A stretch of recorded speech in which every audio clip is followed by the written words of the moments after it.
Welcome to Westminster, and this is Westminster Cathedral. Yes, you heard me right.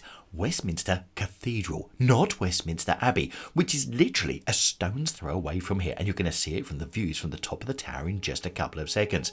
Not only that, this is the home of the seat of the Archbishop of Westminster, and it is the largest Catholic church in the UK. And it's been here since 1885 when the ground was purchased, construction completed in 1903. Now, we're going to start our tour of this amazing building by going up the bell tower and look at the views you can get from outside. Now here we are at the top of the bell tower, and this is 87 metres high, 284 feet up. And the good news is for accessibility that you can get a lift from the ground floor all the way up here. So if you fancy a good view over London, which is only going to cost you a fiver, yes, it's £5 per person to get up here, you can certainly get that. Right, so you've got views to all different sides, as you can see here. There you go, you've got Battersea and Battersea Power Station, the new shopping centre which we featured in previous videos. This is looking down upon the cathedral, which is looking straight down, and that's the domes, which you're going to see the inside of very shortly. Here we're looking over the London skyline and out. Now the lift brings you out through the centre of the bell tower, and as you can see, you've got room inside, so if you want to sit down you can do. Plus you've got all these windows around, so when it gets really windy they close off one of the sides, which they did on the day I went up. But actually it's still worth going up because you get a fantastic view. Now here on this side we're looking out over Victoria, and we're also looking out towards the Houses of Parliament as well. But it's good to see the offices and what they've got, and as you can see, there you go, they've all put trees outside them. Very nice indeed. As you can see, it was a lovely sunny day when we went up, so you can see the shadow of the bell tower just on that office block. Looks impressive, doesn't it? Right, then as you swing round, you can just about see the London Eye above that tall block of offices there. You can see the City of London, and also you can see Canary Wharf out that way. But then when you look beyond the crane, sorry Leslie, yes, but we've got a crane, you can see Westminster Abbey, which is just there. That's the two turrets there. I'm going to point that, and you can just see the top of Big Ben behind one of the turrets. And that other building, that other tall Gothic style building, is the Victoria Tower. There, bang, right at the Houses of Parliament, so you can see roughly where we are. And as I said, we are literally a stone's throw away. And there we go, we're looking out there to Canary Wharf, and more great construction work happening across London.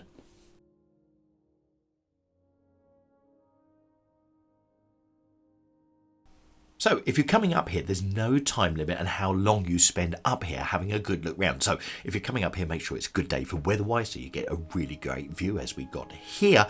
But also you can sort of zoom in and just have a good look round. Also, you can just about see the dome of St Paul's Cathedral peeking around that building. So it's amazing. Every time you look at this, you see something slightly different. And we just thought we'd blow it up slightly so you can see it even more.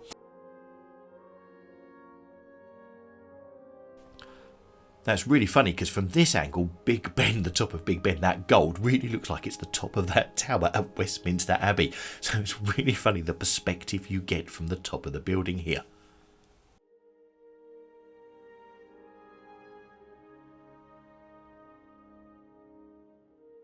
The trees you're looking at, which are now towards the bottom of the screen, are St James's Park and the Mall, and that tall building, yes, that's Tottenham Court Road, that centre point at Tottenham Court Road, with the flag hanging over the Savoy Hotel.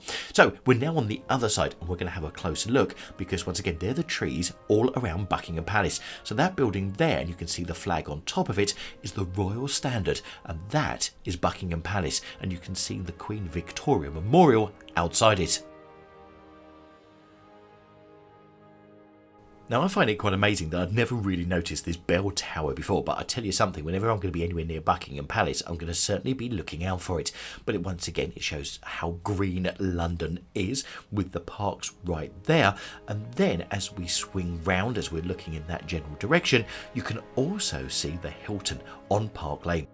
Okay, so from high up, let's go inside the cathedral and go and have a look. So, the cathedral land was actually purchased back in 1884, and previous to being a cathedral being built on here, the land was previously occupied by the second Tothill Fields Bridewell prison.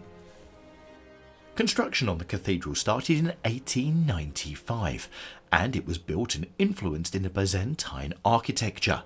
The cost of the building was anticipated at £150,000, and its area of 54,000 feet, the cathedral was to be 350 feet long by 156 feet wide by 90 feet high.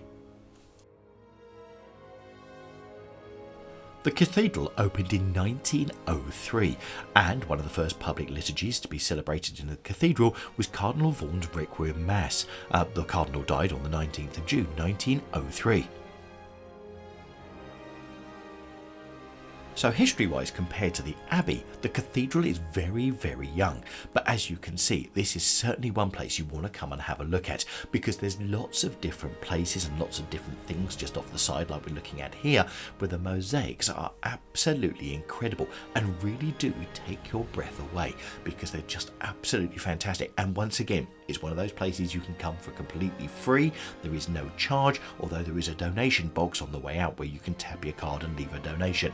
But there are so many different things to look at, it really does take your breath away. Interestingly, the mosaics weren't necessarily all put in place at the start because the project ran out of money. So mosaics have been added at different times within the various chapels depending on benefactors who have donated. And like I always say, when you're in London, you've got to look up. So when you're in the cathedral, whatever you do, just look at some of these mosaics.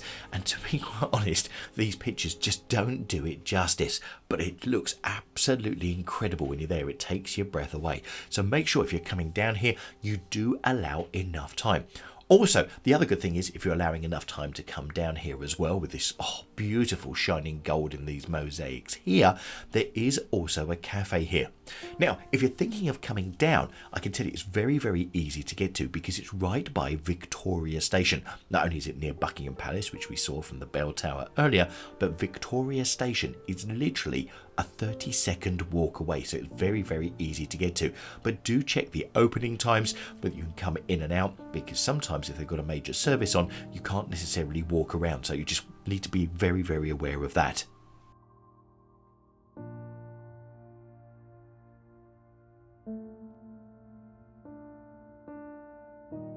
As a cathedral, Westminster Cathedral is the 50th largest church in the world, and in terms of interior space at 5,000 square metres, it can seat up to 3,000 people.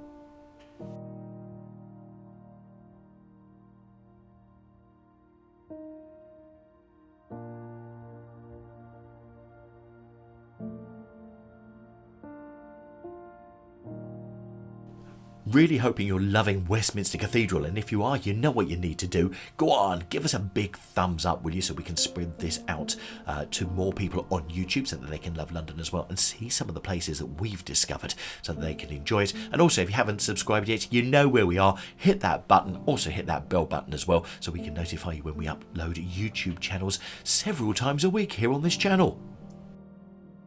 The choir at Westminster Cathedral is extremely strong and has history. Now, the founder of Westminster Cathedral, Cardinal Hubert Vaughan, had laid great emphasis on the beauty and integrity of the cathedral's liturgy. Initially, he determined that there should be a community of Benedictine monks at the new cathedral, performing the liturgies and singing the daily office. This caused great resentment amongst the secular clergy of the diocese, who felt they were being snubbed, and in the end, negotiations with both the English Benedictines and the community of French Benedictines at Farnborough failed, and a traditional choir of men and boys was set up instead. The cathedral itself is often referred to as the Drome, and this dates back from the early 20th century days when the lay clerks were represented by Equity, which is the trade union for actors and variety artists.